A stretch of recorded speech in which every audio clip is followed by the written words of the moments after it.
Shaukat. I welcome to all of you in the second episode of the webinar for the month of July.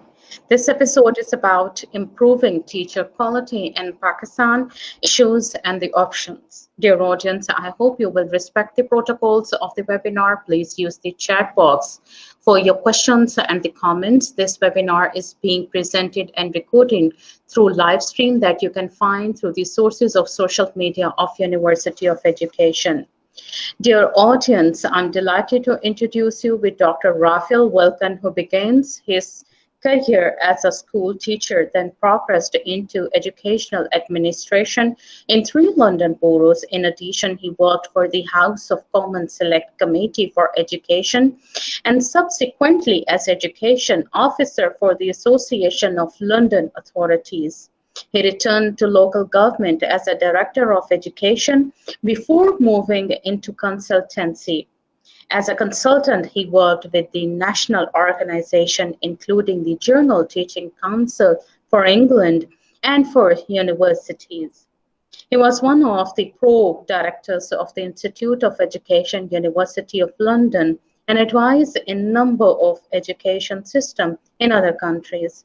He has served as a president and professor of education of the College of Teachers, UK. He has published 2 academic books and over 70 articles.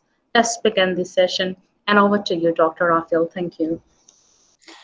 Well, good morning, colleagues. It gives me great pleasure to be with you. As you see, my title this morning is quite a challenging one. It's Improving Teacher Quality in Pakistan, Issues and Options. And issues and options.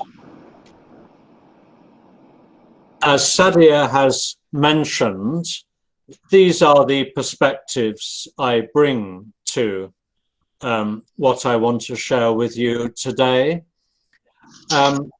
I would just mention under the second to last bullet point, the consultancy support to other countries, that has included 12 working visits to Pakistan, spanning 3 projects and spanning the cities of Karachi and Lahore and Islamabad. And that gives a little bit of perspective on what I'm going to be saying. The structure of the lecture is like this. I'm going to start with a global selection of approaches to improving teacher quality, then start to unpack issues in change management and their application to Pakistan, and offer a menu of possible strategies that may be of interest to you. I do approach these issues with respect and humility, and I want to, given the title of my lecture, I want to make very clear that I've had the pleasure and privilege of working and interacting with many absolutely excellent teachers in Pakistan. This lecture is about systemic change. So if we look worldwide for the moment, very briefly to share with you the 3 main examples of what I call opt-in professionalization. These are schemes which exist, which it is not compulsory for teachers to engage with. The first, in the United States of America, is the National Board for Professional Teaching Standards, founded in 1987, so it's been on the go for a long time. This organization sets standards at certain levels, and teachers can engage with those and get themselves assessed against them. Now, only 3% roughly of the nation's teachers are certified members of this national board. Of course, America is 50 different education systems. The states with the highest participation are California, Florida, North Carolina, South Carolina, and Washington. I've shown the website. There was some research in Washington state that showed that board certified teachers were more effective than other teachers with similar experience, adding 1.5 months to their students' learning. Then we turn to the UK, a much newer body, the Chartered College of Teaching, formed in 2017. The schemes it is offering are a chartered teacher scheme and a chartered teacher leadership scheme. Both are new. I mean, they are in progress right now. The college currently has approximately 28,000 members, of whom half are non-fee-paying student members.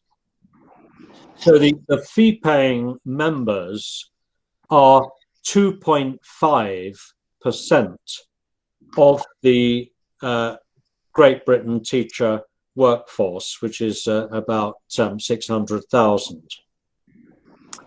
The third example is the Australian Institute for Teaching and School Leadership. I have to say, in many bodies, many ways, an absolutely excellent organization that the quality of the materials it's produced are well worth a look. It has very many strong features. In Australia, the business of licensing and registration are dealt with by the state and territory governments of Australia. The opt-in element of this scheme concerns recognition at the higher level, highly accomplished and lead teacher status, HALT, H-A-L-T.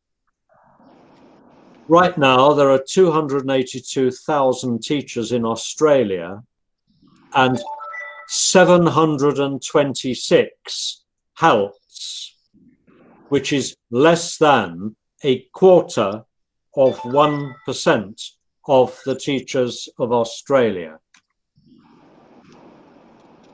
Then we turn to mandated teacher professionalization schemes. And there are really only 2 worldwide that meet all the requirements to come into this definition. The Ontario College of Teachers, established in 1997, provides a fully professionalized structure for the province of Ontario in Canada. It's mandated by the government, but if you look at what it does everything that a professional body would do in any of the other professions, law, medicine, engineering. It is fully comparable with those. The other one I want to mention is the Teachers Registration Council of Nigeria, established by legislation in 1993. Interesting because it was supported by the Nigerian Union of Teachers. Often teachers' unions oppose professionalization schemes, but this one was supported, and the founding documents refer specifically to recognizing the professional status of teaching. So there are some schemes. What do these examples show? Well, the opt-in schemes are well attuned to educational principles, but the sad fact is they do not yet attract sufficient numbers to transform the quality of teaching. The mandated schemes are government-run. A key question with that pathway is, how would any new scheme change what really happens on the ground? And does government of whatever country we're talking about really have the capacity to transform the quality of teaching? Now, turning specifically to the circumstances of Pakistan, some features that strike out straight away is the diversity of the system. The 4 provinces vary in contextual conditions and levels of organizational capacity. And then the sectors of education make for a diverse system. The public sector, military sector, the private sector, the elite ends, the middle end, the low fee ends. And there is a substantial religious sector serving mainly the minority religions. So it's a very diverse system. There are also some challenges of teacher demographics in Pakistan. Teaching is such an important source of employment for women. Private schools in particular rely heavily on young female graduates who will not stay in teaching very long. Public schools rely heavily on mature female teachers, balancing work with childcare and other responsibilities, for whom professional development and career advancement may be challenging. On the other side of things, in the public school system, it is possible for teachers who perform very poorly to remain on the payroll. So there is dead wood in some parts of the system. In combination, that's quite a challenging context if we're going to look at systemic reform. At this point, I want to introduce one particular model of change. There are so many models of change used for different purposes. This one, by the writers Thousand and Villa, is quite useful. It lists across the top there certain dimensions of change and what happens when one of them is missing. So vision, skills, incentives, resources, action plans. If they're all present, that leads to success. Second line down, if vision is missing, it leads to confusion. If skills are missing, it leads to anxiety. If incentives are missing, it leads to slow change. If resources are missing, it leads to frustration. If action plans are missing, it leads to false starts. Now, this model shows the factors as being either fully present or fully absent, whereas in real life, of course, the pattern is much more mixed. And if we look at any example of change, there will be differing extents to which there are strengths and weaknesses in all of these dimensions of change. And it is a very useful diagnostic tool. It helps us to understand why it's going slowly, why people are confused or anxious about it, and so on.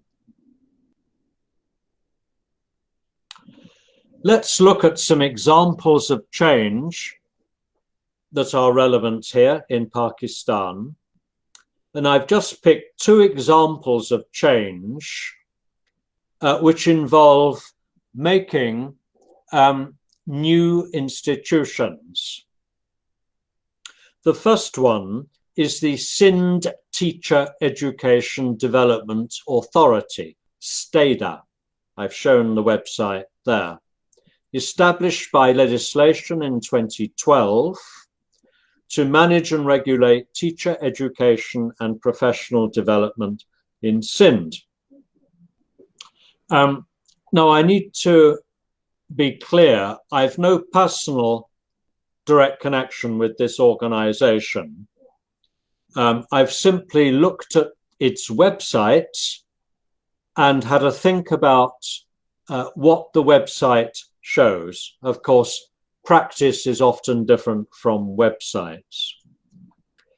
What it seems to me is significant about this, that may be quite representative of such similar initiatives.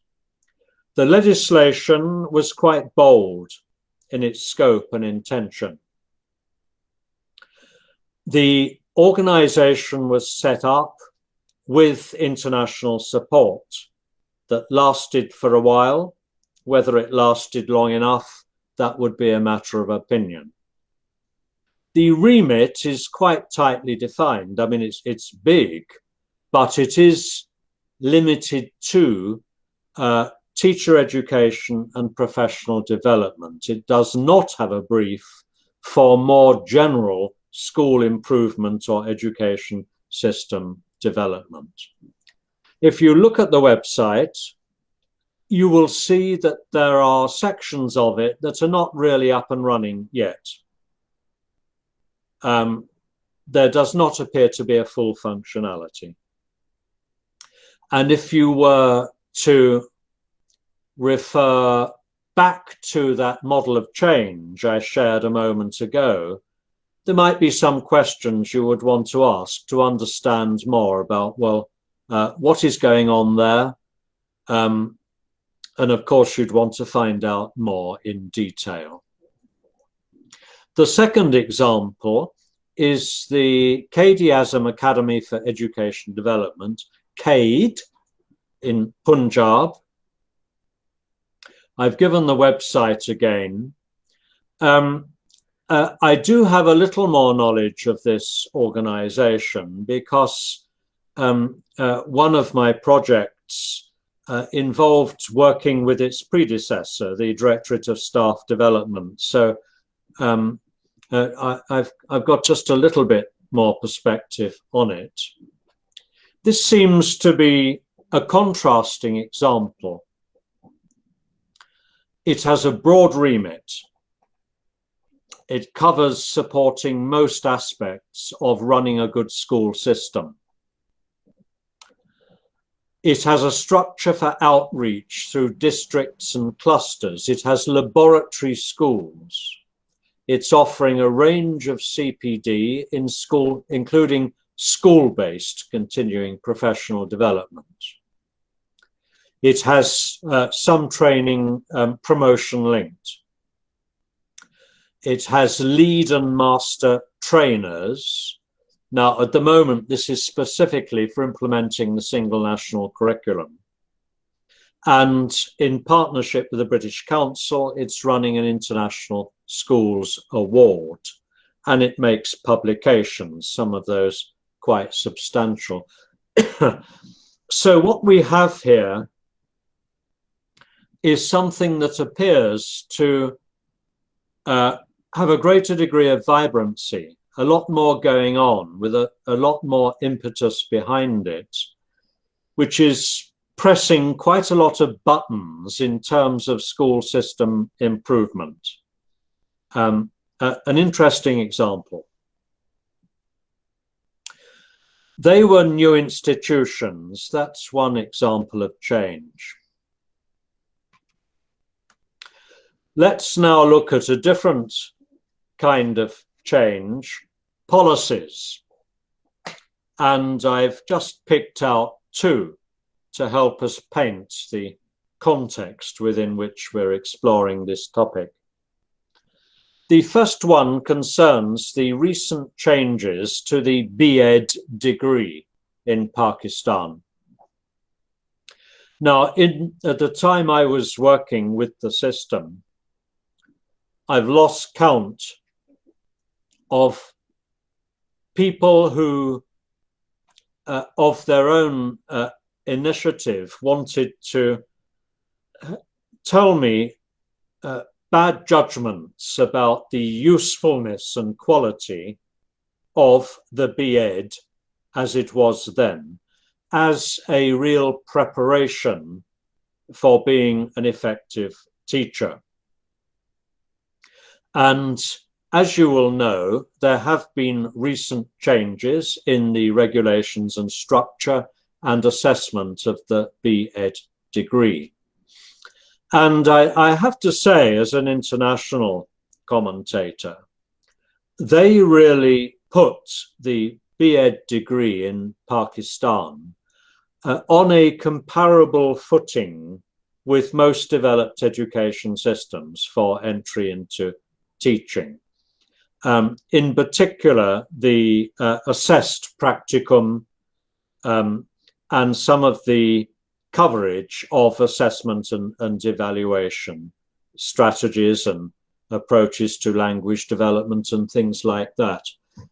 So if we're looking overall at improving teacher quality in Pakistan, we do have to acknowledge the very significant development represented by the new B.Ed degree. And of course, as the people holding that work through the system and more of them join, there is quite an impetus there, which is significant. The other new policy I want to single out is the single national curriculum. Now, I'm not going to comment on it because I know how immensely controversial this policy development has been. It seems to have annoyed a lot of different people from different perspectives. I don't know whether it's pleased as many different people from other different perspectives, but of course there is debate at present going on about, well, how constitutional is it? How does it treat religious education? A whole range of different things are making it quite a hot topic. But the two reasons I want to draw attention to it. One is, earlier I was pointing out the very difficult diversity of the school system in Pakistan amongst the different sectors and amongst the 4 provinces. And here is something which is trying to be a unifying influence. But more importantly, at the heart of the single national curriculum is the commitment to transform pedagogic practice, to offer the potential for breaking free of the grades culture and rote learning in favor of a more student-centered and creative approach to learning. If it does that, even to a small extent, I would say it's got to be a tremendous help with improving teacher quality in Pakistan. So we come to the choices. The first big choice in any systemic reform like this is the balance between regulation as an approach and coaching and mentoring as an approach.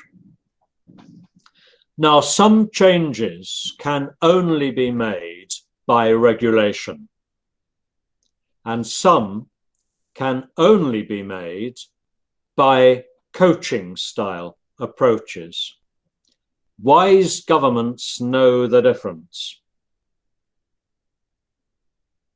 So with regulations, the big question is, can they be implemented universally and fairly? With coaching, the big consideration is that the impact will be targeted and patchy, but it may be deeper.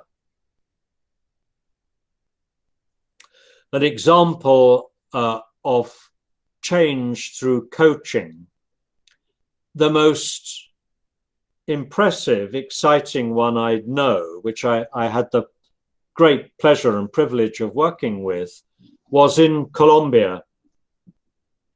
They wanted to transform their school system, particularly the quality of teaching, but they wanted to do it in an educational way, not in a dictatorial, regulated sort of way. They wanted to make the change consistent with their educational philosophy, which they held very strongly.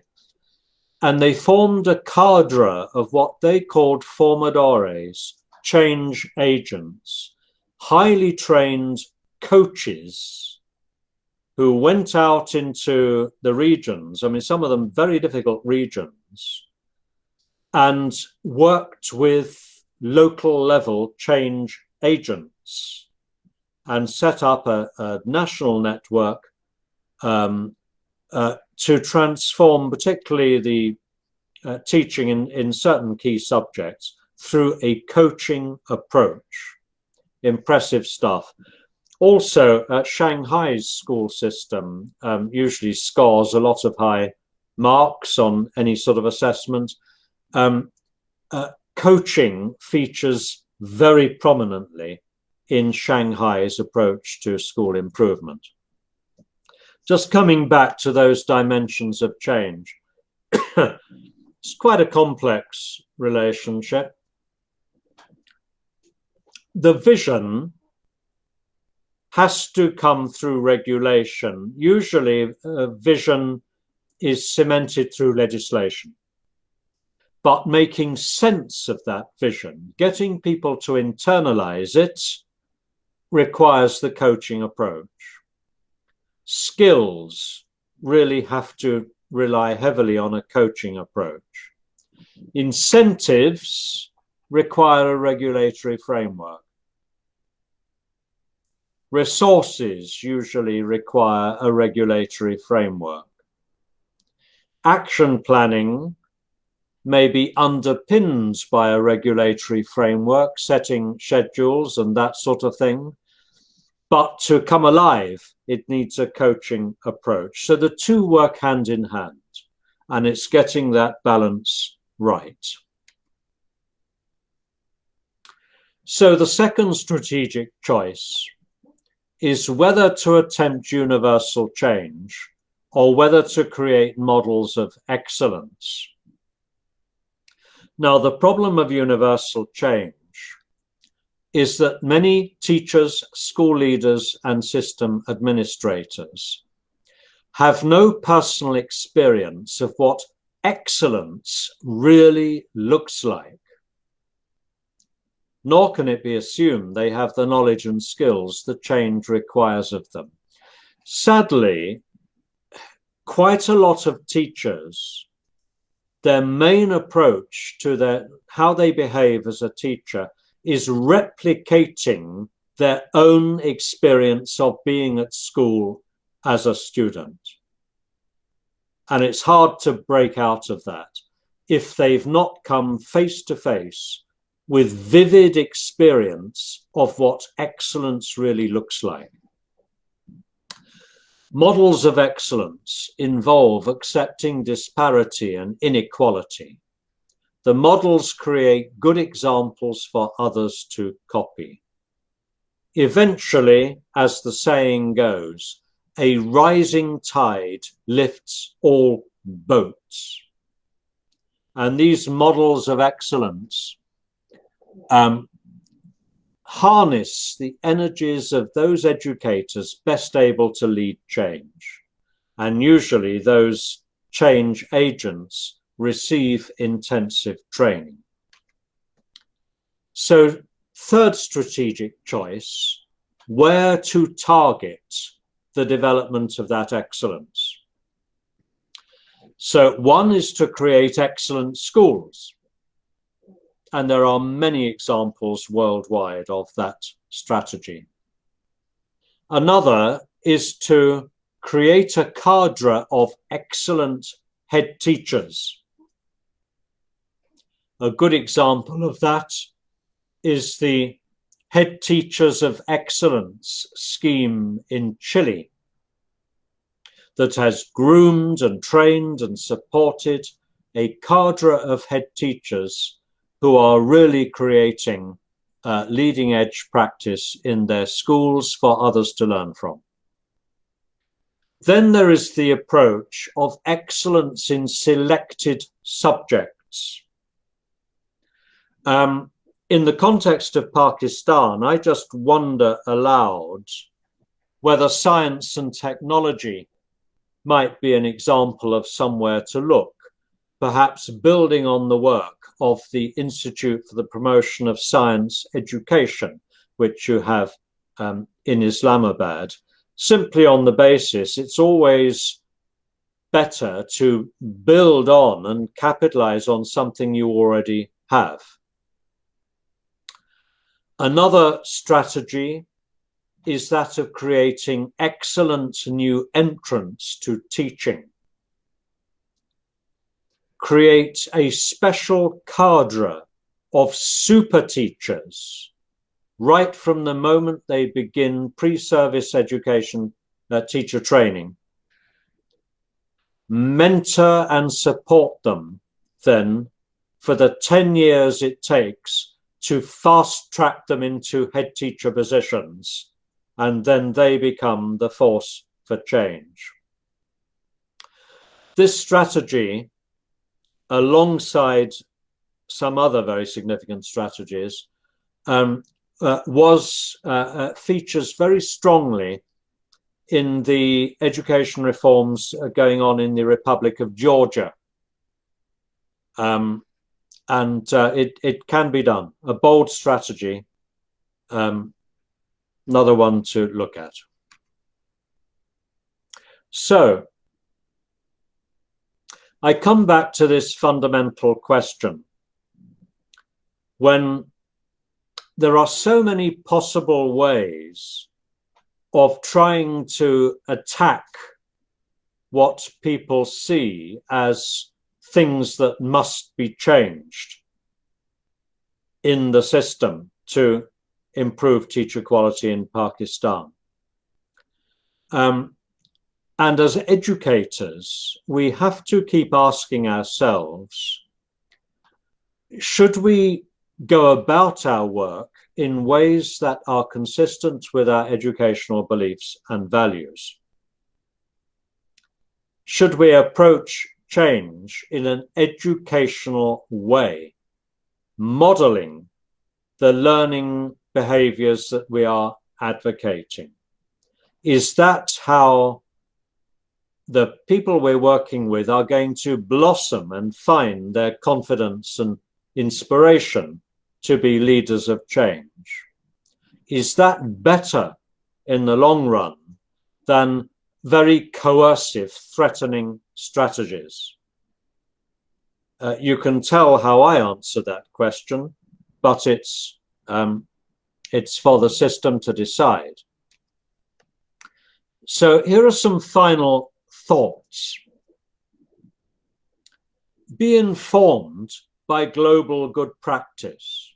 There is a lot of it about, a lot of it can save thinking time to see what other people have done and what has worked well. But do not simply import foreign models. I have to say that some of the schemes introduced into Pakistan over the last 15 years have suffered from a lack of sufficient adaptation to local culture and context and history. Those things matter, and ownership matters. Secondly, a number of changes that have been introduced in the past rather ignore the potential growth points that already exist in the system. They've been about introducing something new, as if what is already there is of no value. It's really important to recognize what is good in the system at the moment. I mean, already really, truly good, or potentially good and strong, and try to build on those growth points. In the diverse and challenging context of Pakistan, incremental development may be more practical than systemic reform. As you know, there are parts of your country when actually getting physical access to any sort of school at all is really quite challenging. And there are other parts of your country where within walking distance, you will find a world-class school. And in such diversity, then incremental piecemeal development may be more practical and lead to faster change than wholesale systemic reform. Find examples of excellent practice. They do exist. There are lots of them, but find them, however small they are, and showcase them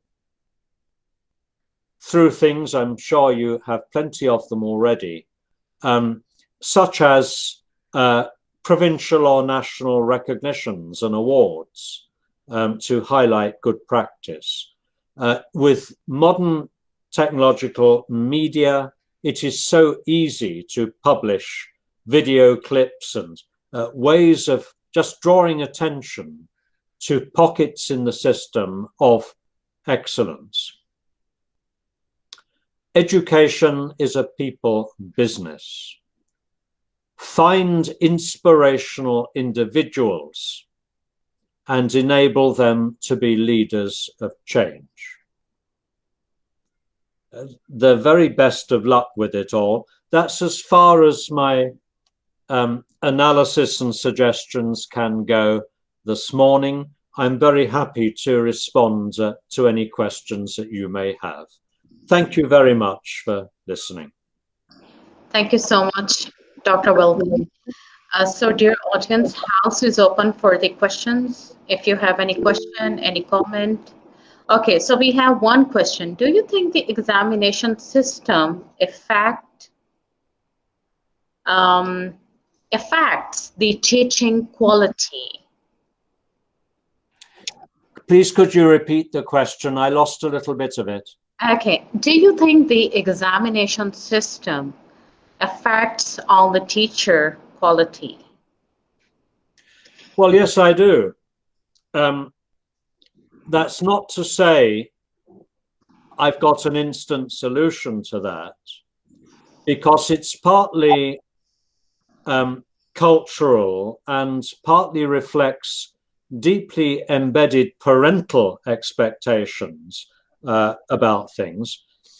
But a lot of people have told me over the years, I don't know if it's true, you will know, that there is a grade obsession in Pakistan. Everyone is obsessed with getting A grades in things. That leads to good teachers, well, effective teachers in the secondary phase, concentrating on getting high grades, acting almost in a self-employed way, contracting to teach particular classes to achieve those examination results, and combining that with a tuition culture offering out of school tuition in support of grades.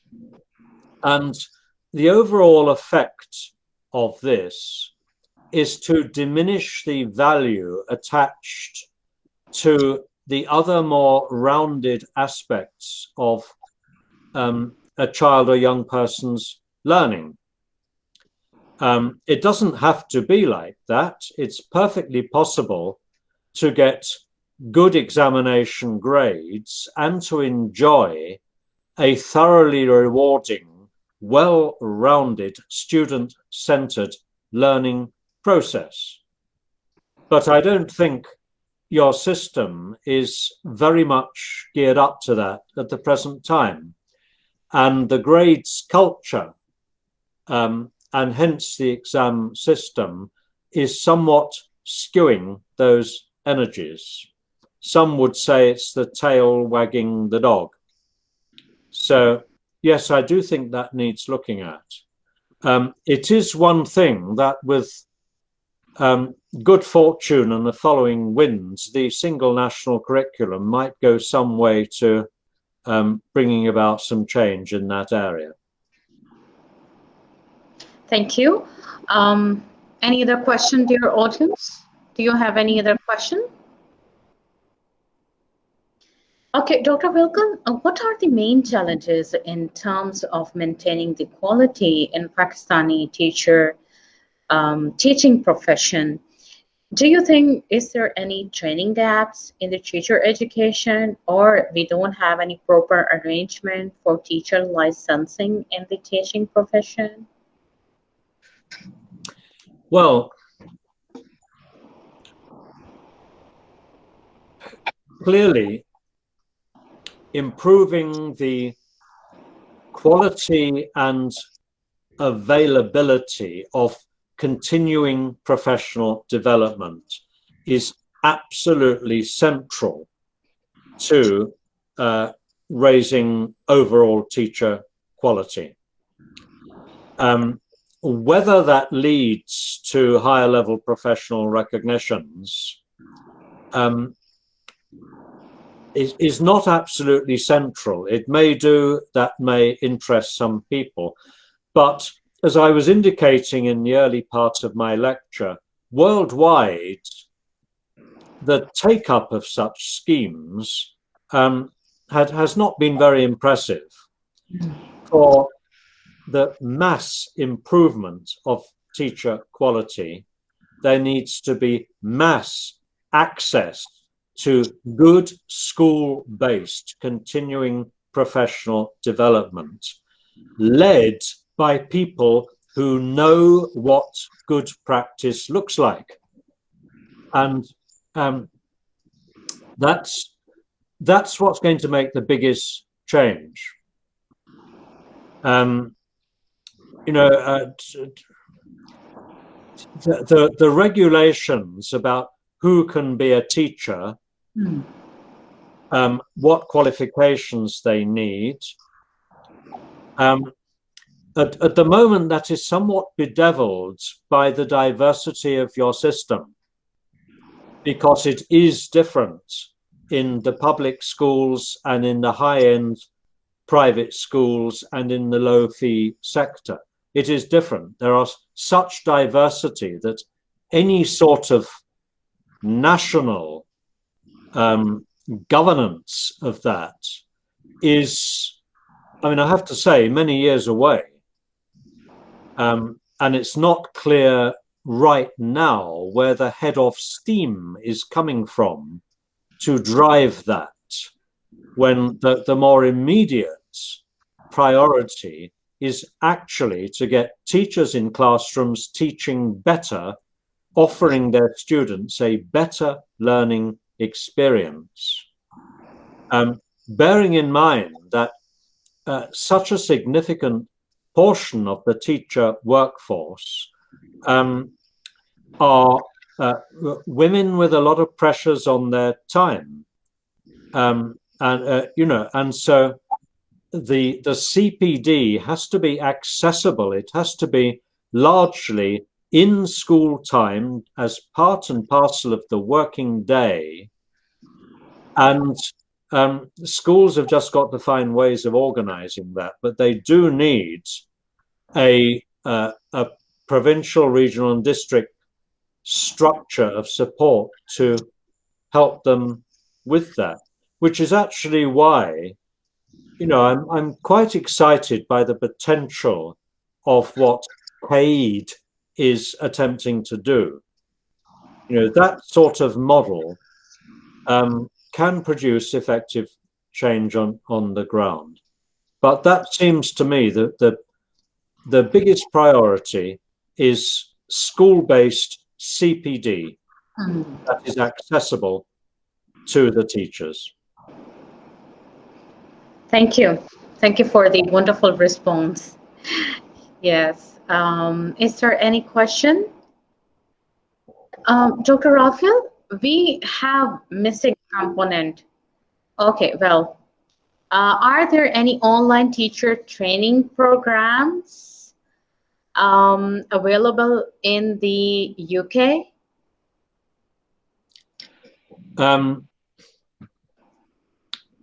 There's a vast amount.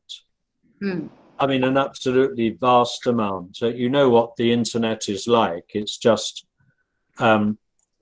bursting with content everywhere. I mean, there's a lot of resource in any particular field. How best to access it and use it is always better where the exploration comes from the front line. If teachers in a school, supposing, for example, the science department in a secondary school want to improve some aspects of how to teach their subject, and if they're inspired and motivated to do that, if they then research, including researching websites, they will find materials which suit them. And it has to start demand-led, bottom-up, teachers wanting to explore areas of their practice and to draw on web-based materials. And schools can help with that, and regional support structures can help with that. But I don't think, given the amount of material that's available worldwide, I don't think it's helpful to pre-select and prescribe particular materials because there's just so much of it. It's always much better if these things come from a spirit of inquiry. Remember, working in an educational way. So if a group of teachers working on a problem are encouraged to do their own exploration, guided by a coach or mentor, then that's going to be the most effective. That's truest to, a truly educational approach, and what I would recommend. There's lots of material out there. Yeah, that's wonderful. Another component that's missing in the context of Pakistan, the collaboration and the partnership between the school and the university. So, what is the model, that's being followed in the UK to just consult with the school teachers that what are the needs of the students according to the contemporary society, and how the university educators are taking care of those things while preparing the pre-service teachers during teacher education program? Well, the position is very diverse in the UK.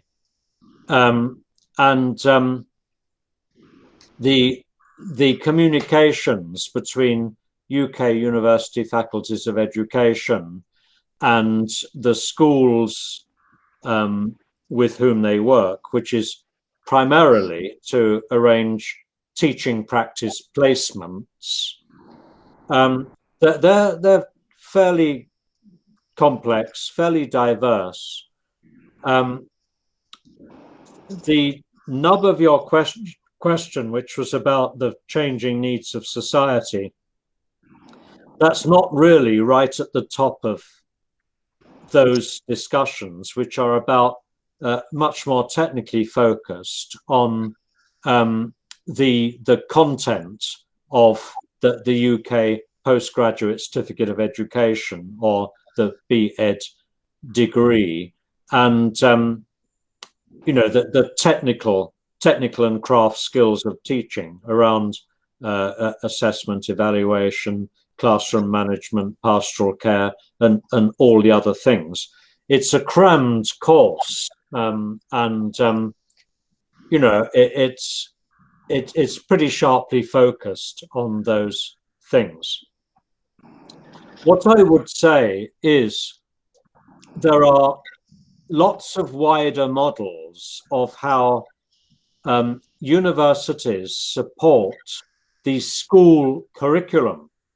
For example, how the science faculty of a university will support science teaching in schools. For some reason, I found myself mentioning science rather a number of times this morning, but it's an area that's particularly strong on those school-university links, involving things like undergraduates actually going into schools and sharing some of their knowledge, working alongside teachers, all those sorts of things, enabling the more senior secondary school students to visit the university, to attend some lectures and workshops, and to be exposed to more expert instruction, all those sorts of things. There are lots and lots of collaborations. Coming back to faculties of education and the support they can give to schools, just going a bit beyond pre-service training, that side of things, there is a lot that faculties of education can do to help schools with their strategies of school improvement, including supporting school-based research. I mean, this is something I have put an immense amount of my own time and energy into in earlier career phases. But it's something that universities can do and help a lot. Getting teachers investigating their practice, using data, generating evidence, and getting some excitement and energy from doing that. So there's all sorts of ways. I don't know when to stop. Will that do just for now? Yeah, thank you. Thank you so much, Dr. Raphael. On behalf of University of Education, thank you so much for accepting my invitation and conducting a wonderful session on improving teacher quality in Pakistan and the mechanism to adopt in terms of addressing the quality measures in the teaching profession. Thank you so much. I'm looking forward to meeting you in the fall semester, maybe in October. Thank you. Well, it's been a pleasure and a privilege. Thank you very much. Thank you so much. Dear audience, please stay connected.